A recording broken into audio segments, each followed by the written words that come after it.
Fala pessoal, aqui é o Pastor Christopher, tudo bom com vocês? Estamos aí na leitura de 68, feliz que você está junto conosco, vamos nessa caminhada.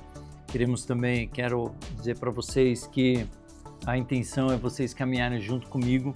Eu poderia colocar uma inteligência artificial para ler, talvez seja até melhor para você, mas não, a intenção é lermos.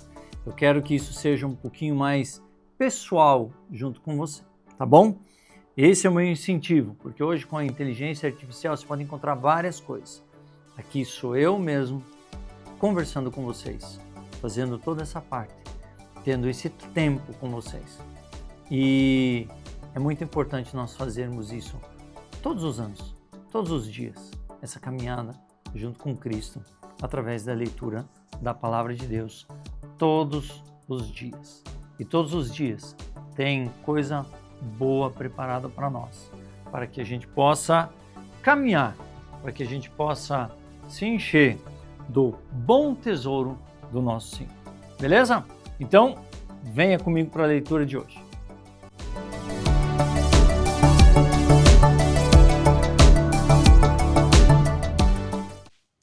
Muito bem, muito bem, muito bem.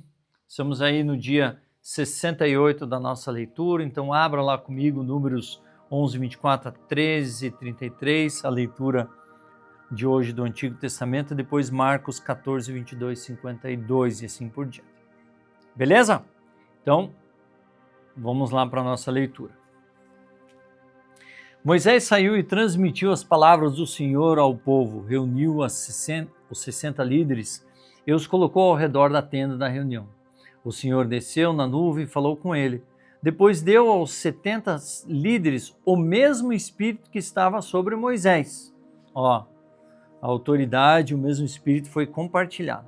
E quando o Espírito pousou sobre eles, os líderes profetizaram, algo que nunca mais aconteceu. 2 homens, Eldade e Medade, haveriam permanecido no acampamento.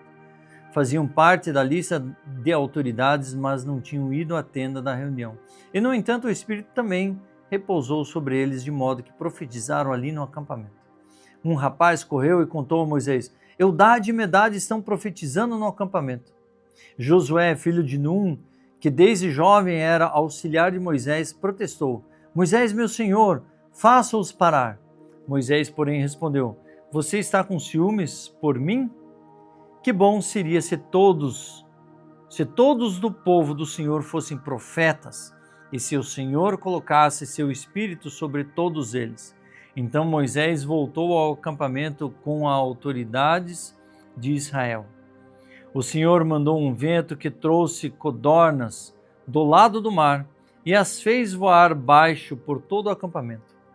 Numa área de vários quilômetros, em todas as direções, voavam a uma altura de quase 1 metro do chão. O povo saiu e pegou codornas durante todo aquele dia, toda aquela noite e todo o dia seguinte. Ninguém recolheu menos do que 10 cestos grandes. Em seguida, espalharam as codornas por todo o acampamento para secá-las.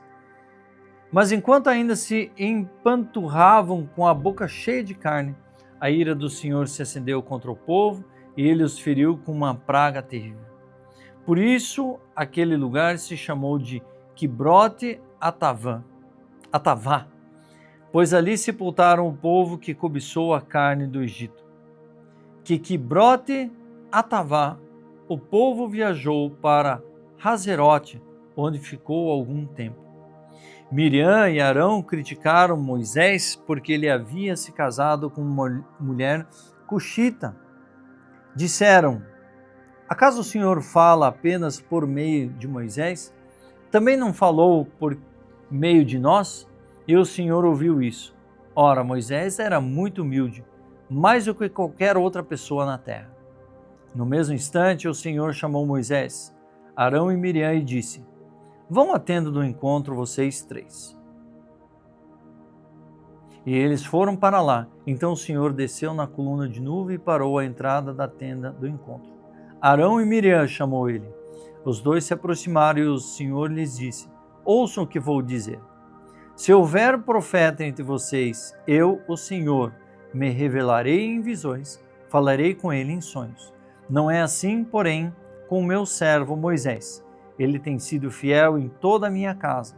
Falo com ele face a face, claramente e não por meio de enigmas. Ele vê a forma do Senhor. Como vocês ousam criticar o meu servo Moisés? A ira do Senhor se acendeu contra eles e ele se retirou. Enquanto a nuvem se afastava da tenda, Miriam ficou ali com a pele branca como a neve leprosa. Quando Arão viu o que havia acontecido com ela, clamou a Moisés: Ó meu Senhor, por favor, não nos castigue pelo pecado que intensamente cometemos. Não permita que ela fique como um bebê que nasce morto e já em decomposição. Então Moisés clamou ao Senhor: Ó Deus, eu suplico que a cures. O Senhor respondeu a Moisés: Se o pai de Miriam tivesse apenas cuspido no rosto dela, não ficaria contaminado por 7 dias? Portanto, mantenha-se fora do acampamento por 7 dias. Depois disso, ela poderá ser aceita de volta. Miriam foi mantida fora do acampamento por 7 dias, e o povo esperou até ela ser trazida de volta para seguir viagem. Então saíram de Azerote e acamparam no deserto de Parã. O Senhor disse a Moisés: Envie homens para fazer o reconhecimento da terra de Canaã e a terra que eu dou aos israelitas. Mande um líder de cada tribo de seus antepassados. Moisés fez conforme o Senhor ordenou. Do acampamento no deserto de Parã enviou 12 homens, todos eles chefes da tribo de Israel. Essas eram as tribos e os nomes dos líderes. Da tribo de Ruben, Samua, filho de Zacur. Da tribo de Simeão, Zafate, filho de Ori. Da tribo de Judá, Caleb, filho de Jefoné. Da tribo de Issacar, Igal, filho de José. Da tribo de Efraim, Oséias, filho de Num. Da tribo Benjamim, Paute, filho de Rafu. Da tribo Zebulon, Gadiel, filho de Sode. Da tribo de Manassés, filho de José, Gade, filho de Susi. Da tribo de Dan, Amiel, filho de Gemali. Da tribo de Aser, Setur, filho de Micael. Da tribo de Naftali, Nabe, filho de Vofzi. Da tribo de Gade, Gauel, filho de Maque. Esses são os nomes dos homens que Moisés enviou para explorar a terra. Moisés deu a Oséias, filho de Num, o nome de Josué. Quando Moisés os enviou para fazer o reconhecimento da terra, deu-lhes as seguintes instruções: subam pelo Negueb até a região montanhosa. Veja como é a terra e descubram seus habitantes, são fortes ou fracos, poucos ou muitos. Observem em que tipo de terra vivem, se é boa ou ruim. As cidades têm muralhas ou são desprotegidas como campos abertos? O solo é fértil ou é pobre? A região tem muitas árvores? Façam todo o possível para trazer de volta amostras das colheitas que encontrarem. Era a época de colheita das primeiras uvas maduras. Estava vendo? Oséias, Efraim, e era Josué. Interessante. Eles subiram e fizeram o reconhecimento da terra desde o deserto de Zin até Reob, perto de Lebo Amate. Subiram pelo Negueb e chegaram a Hebron, onde viviam Aimã, Sesai e Talmai, todos os descendentes de Enac. A antiga cidade de Hebron foi fundada 7 anos antes da cidade egípcia de Zoar. Quando chegaram ao vale de Escol, cortaram um ramo com um só cacho de uva tão grande que 2 deles precisavam carregá-lo numa vara. Levaram também amostras de romãs e figos. Aquele lugar recebeu o nome de Vale de Escol por causa do cacho de uva que os israelitas cortaram ali. Depois de passarem 40 dias explorando a terra, os homens retornaram a Moisés e Arão e a toda a comunidade de Israel em Cádiz, no deserto de Parã. Relataram o que tinham visto a toda a comunidade e mostraram os frutos que trouxeram da terra. Esse foi o relato que deram a Moisés. Entramos na terra a qual você nos enviou, e de fato é uma terra que produz leite e mel com fartura. Aqui está o tipo do fruto que nela há. Tudo aqui. Lindo, lindo, lindo. E aí vem a decepção.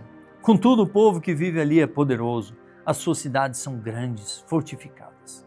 Vimos até os descendentes de Enaque. Os amalequitas vivem em Neguebe. Os hititas, os jebuseus, os amorreus vivem na região montanhosa. Os cananeus vivem perto do litoral do mar Mediterrâneo e no vale do Jordão. Calebe tentou acalmar o povo que estava diante de Moisés. Vamos partir agora mesmo para tomar essa terra, disse ele. Com certeza podemos conquistá-la. Mas os outros homens que tinham feito com ele o reconhecimento da terra discordaram. Não podemos enfrentá-los. São muito fortes, são mais fortes que nós. Então espalharam entre os israelitas um relato negativo sobre a terra, dizendo: a terra que atravessamos ao fazer o reconhecimento devorará quem for morar ali. Todas as pessoas que vimos são enormes. Vimos até gigantes, os descendentes de Enaque.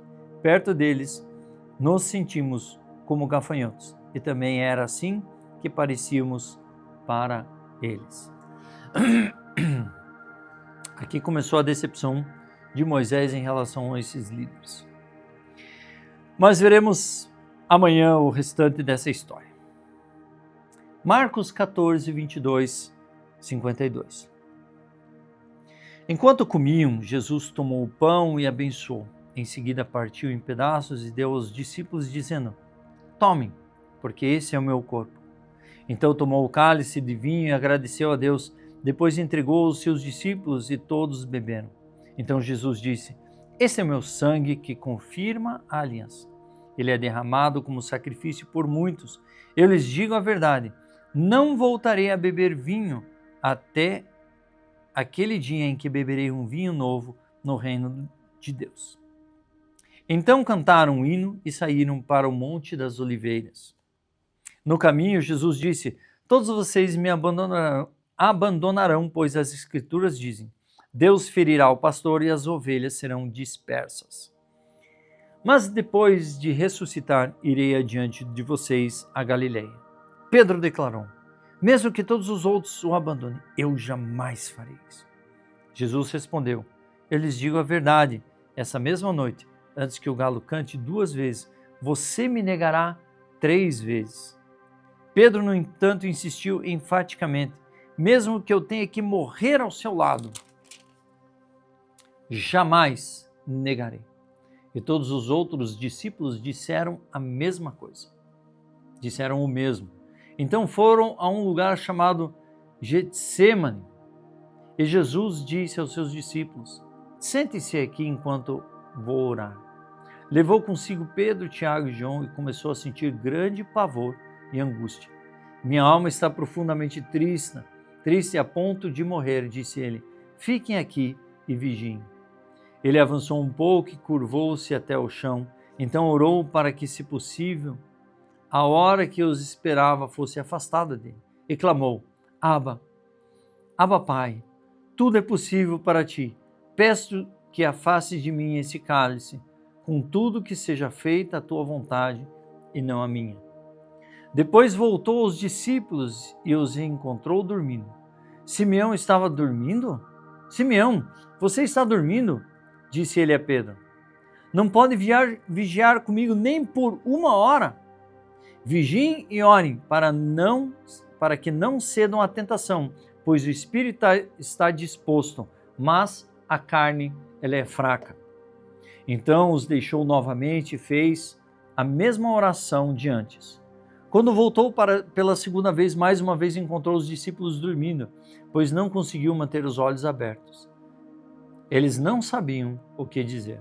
Ao voltar pela terceira vez, disse: Vocês ainda dormem e descansam?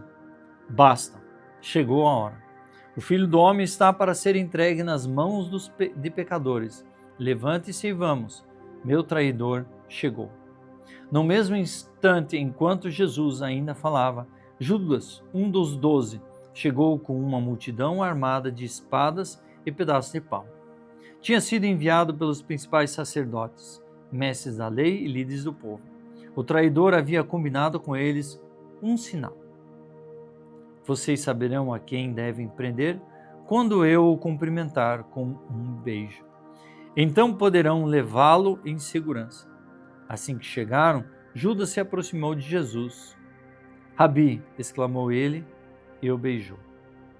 Os outros agarraram Jesus e prenderam, mas um dos que estava com Jesus puxou a espada e feriu o servo do sumo sacerdote, cortando-lhe a orelha. Jesus perguntou: por um acaso sou um revolucionário perigoso para que venham me prender com espadas e pedaços de pau?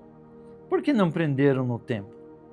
Todos os dias estive lá no meio de vocês ensinando, mas essas coisas estão acontecendo para que se cumpra o que dizem as Escrituras. Então todos o abandonarão e fugirão. Um jovem que o seguia vestiu apenas um lençol de linho. Quando a multidão tentou agarrá-lo, ele deixou para trás o lençol e escapou nu. Salmo 52, de 1 a 9.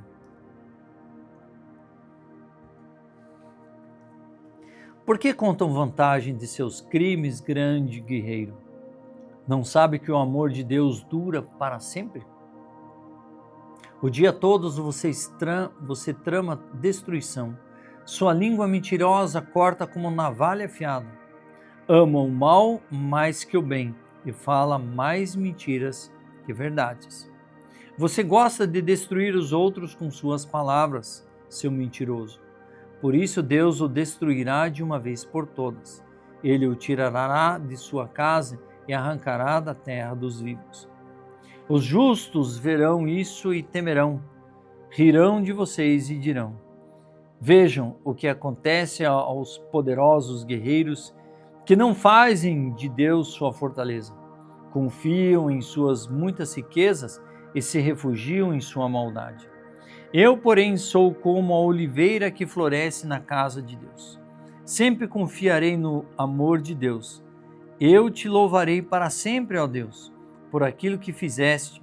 Confiarei em teu bom nome, na presença de teu povo fiel. Provérbios 11, de 1 a 3. O uso das balanças desonestas é detestável para o Senhor, mas ele se alegra com pesos exatos. O orgulhoso leva a desgraça, mas com a humildade vem a sabedoria. A honestidade guia os justos, a desonestidade destrói os desleais. Terminamos a leitura de dia 68. Eu sou o pastor Christopher, estou feliz com você aqui. Assine o canal, ative o sininho para não perder os próximos vídeos.